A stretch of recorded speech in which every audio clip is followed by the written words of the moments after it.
नमस्कार दोस्तों, JS classes में आपका स्वागत है। तो हम लोग अब टॉपिक वाइज प्रैक्टिस सेट शुरू करने जा रहे हैं हिंदी का, जो आपके लिए बहुत ही फायदेमंद होने वाला है, क्योंकि प्रत्येक एग्जाम से जो भी टॉपिक दिया गया है उसमें से ज़रूर आते हैं। तो आप प्लीज़ इसको टॉपिक वाइज ज़रूर देखें और अपनी तैयारी भी अच्छी प्रकार से कर सकते हैं। आज का हम लोग का प्रैक्टिस सेट में समास रहेगा, यानी पहला समास रहेगा।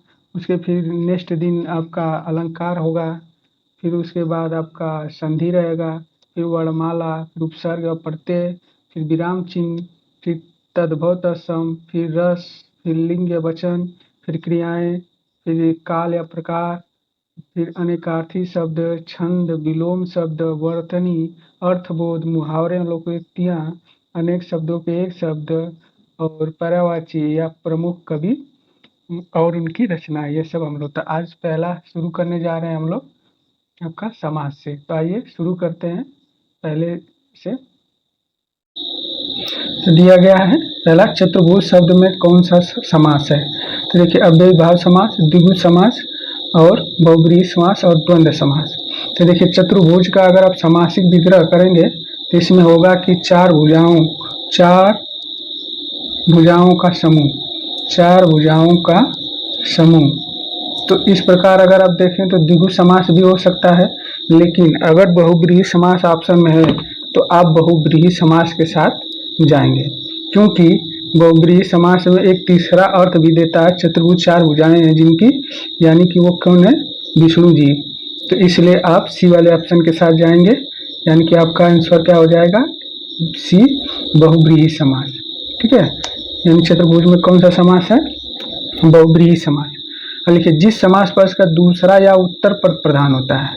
तो देखिए, जिस समास का दूसरा या उत्तर पद प्रधान होता है उसको क्या हम लोग कहते हैं, तत्पुरुष समास। यानी ए वाला आंसर आपका सही हो जाएगा। जिसमें पहला संख्यावाचक होता है वो होता है आपका द्विगु समास। पहला पद प्रधान होता है उसको अव्ययी भाव समास बोलते हैं।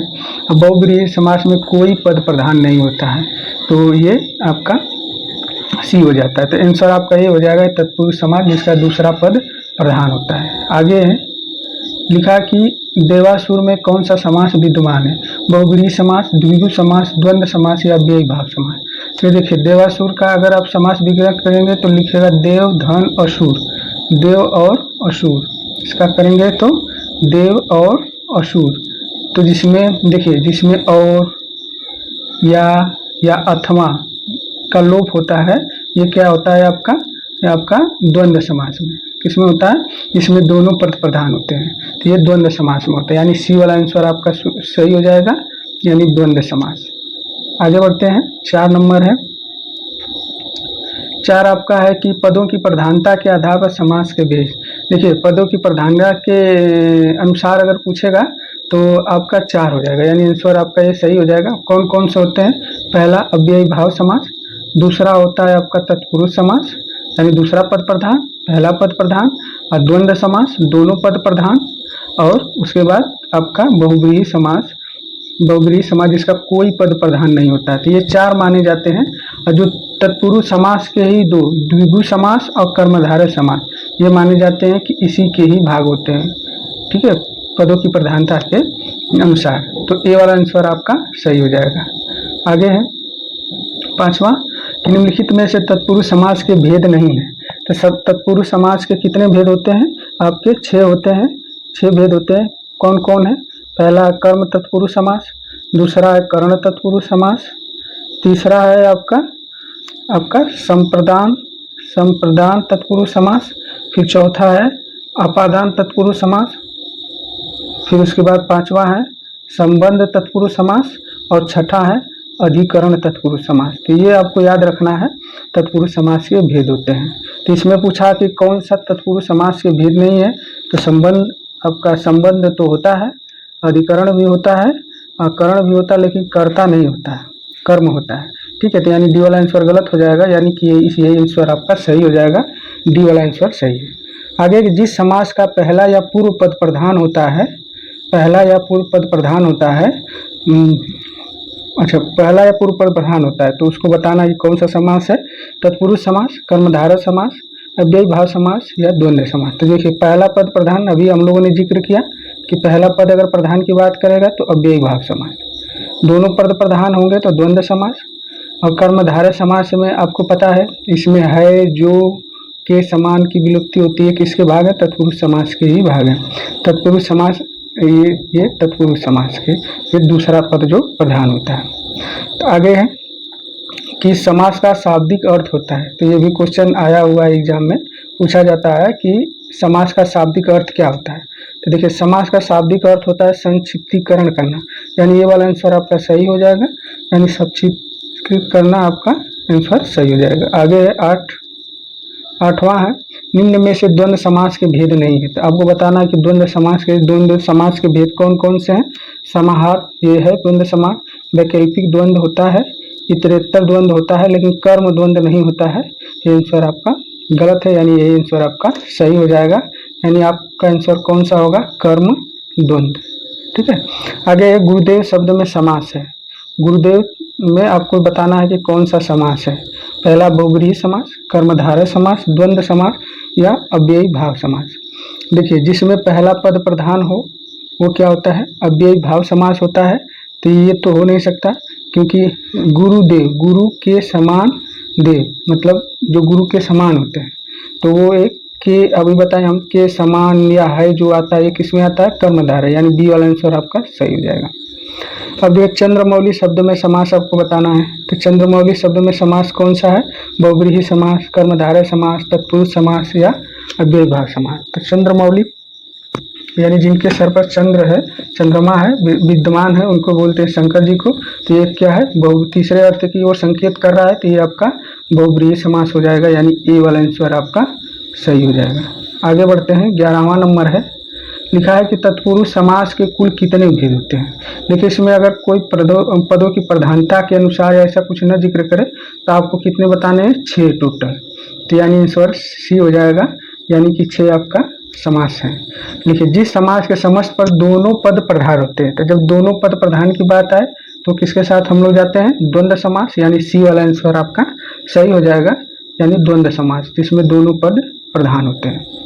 आगे जिस समास के समस्त पद का दोनों पद अप्रधान हो, यानी कोई पद जब प्रधान नहीं होता है तो उसको अप्रधान बोलते हैं। ये किस समास में होता है? आपका बहुब्रीहि समास, यानी ए वाला आंसर आपका सही हो जाएगा। आगे यथाशक्ति, प्रतिदिन शब्दों में समास विद्यमान है। तो देखिए इस प्रकार का अगर आपको शब्द दिखे तो आपको क्या करना है?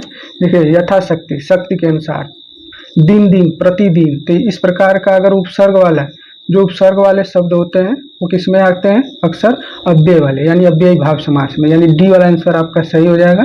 ये एक प्रकार का अव्ययी भाव समास है। आगे है कि आपको बताना है नील गाय महादेव शब्द में समास विद्यमान है।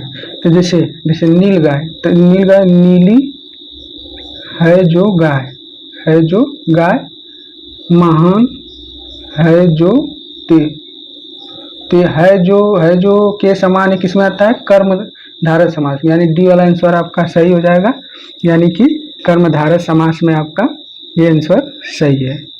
ठीक है। आगे बढ़ते हैं, 16 नंबर। 16 दिया हुआ है लाभालाभ पापा पाप शब्द में समास है। तो देखिए ये जो शब्द दिया है इसमें आपको बताना कौन सा समास है। तो देखिए लाभालाभ को अगर आप अलग करेंगे तो देखिए लाभ और अलाभ, लाभ और अलाभ, अलाभ होता है, पापा पाप का होगा पाप और अपाप, ये होता है ना। तो अब देखिए लाभ अलाभ पाप और पाप, तो इस प्रकार का योजक चिन्ह जिसमें होता है द्वंद्व समास में, जैसे भाई बहन, सुख दुख, इस प्रकार का। तो ये दोनों पद प्रधान है, तो ये किस में आएगा? आपका द्वंद्व समास में, यानी ए वाला आंसर आपका सही हो जाएगा। आगे है तिरंगा पंचवटी चौराहा शब्द में समास विद्यमान है। तो देखिए तिरंगा पंचवटी चौराहा, तीन रंगों का समाहार, 3 रंगों का समाहार, ठीक है, समाहार, 5 वटों, वट मतलब वृक्ष होता है, वटों का समूह, फिर 4 राहों का समूह। तो इसके बाद देखिए 5, 3, 4 ये क्या है? संख्यावाचक है। जब पहला जब शब्द संख्यावाचक हो जाता है तो किस में आता है? आपका द्विगु समास में। तो यानी आंसर आपका कौन सा हो जाएगा, ए यानी द्विगु समास। आगे पीताम्बर, लंबोदर, नीलकंठ शब्द में समास विद्यमान है। तो देखिए पीताम्बर, पीताम्बर किसको बोलते हैं, पीला वस्त्र धारण जो करता है यानी श्री कृष्ण जी। फिर लंबोदर किसको बोलते हैं, लंबोदर लंबा है उदर, जिससे उदर मतलब पेट यानी गणेश जी को तीसरा अर्थ दे रहा है इसमें। फिर नीला है कंठ, नीला है कंठ जिनका, तो ये क्या है आपके शंकर जी। तो इस तीसरा अर्थ जो देता है वो किस समास में होता है, बहुब्रीहि समास में, यानी कि सी वाला आंसर आपका सही हो जाएगा। आगे है कि देशभक्ति, देश निकाला और देश रक्षा शब्द में समास है। तो देखिए देश की भक्ति, देश की भक्ति, देश की भक्ति, फिर देश, देश से निकाला, फिर देश की रक्षा, देश का रक्षा होगा कि नहीं, देश का रक्षा, देश रक्षा। तो ये किस प्रकार के, ये तत्पुरुष समास के भेद हैं कि का की के संबंध तत्पुरुष या से किसे है अपादान के, यानी सी वाला आंसर आपका सही हो जाएगा। आगे है 20 नंबर और लास्ट है आपका समास के कुल कितने भेद हैं। तो आपको बताना है इसमें कुल कितने हैं, 6 हैं। तो ये आंसर आपका सी हो जाएगा। एक मास्टर स्लाइड है उसमें हम देख लेते हैं, कुछ एक व्यू आपको अंदाजा लग जाएगा, इससे पता चल जाएगा। देखिए अगर अव्ययी भाव समास है, पहला पद प्रधान होता है, इसमें उपसर्ग से जुड़े हुए और अव्यय होते हैं, अव्यय और उपसर्ग से जुड़े हुए शब्द होते हैं, तो इनको ध्यान रखना है। तत्पुरुष समास में दूसरा पद प्रधान होता है, तो इसमें पहला पद विशेषण, दूसरा पद विशेष होता है, ठीक है। आगे द्वंद्व समास में दोनों पद प्रधान होते हैं, इसमें और या अथवा का लोप होता है। अब बहुब्रीहि समास में कोई पद प्रधान नहीं होता है, ये तीसरा अर्थ देता है जिसकी जिक्र हम लोग पहले ही कर चुके हैं। और द्विगु समास में पहला संख्यावाचक होता है। अकर्मधारय समास में पहला प्रधान, दूसरा विशेषण या विशेष होता है। इसमें बताए थे हम है, जो या के समान का समास, समान का विग्रह होता है। तो ये आपको वीडियो कैसा लगा कमेंट बॉक्स में ज़रूर लिखें और ज़्यादा से ज़्यादा अपने मित्रों में शेयर करें, क्योंकि ये टॉपिक वाइज आपका प्रैक्टिस सेट ऐसे ही चलता रहेगा। तो आज के लिए बस इतना ही। जय हिंद, जय भारत।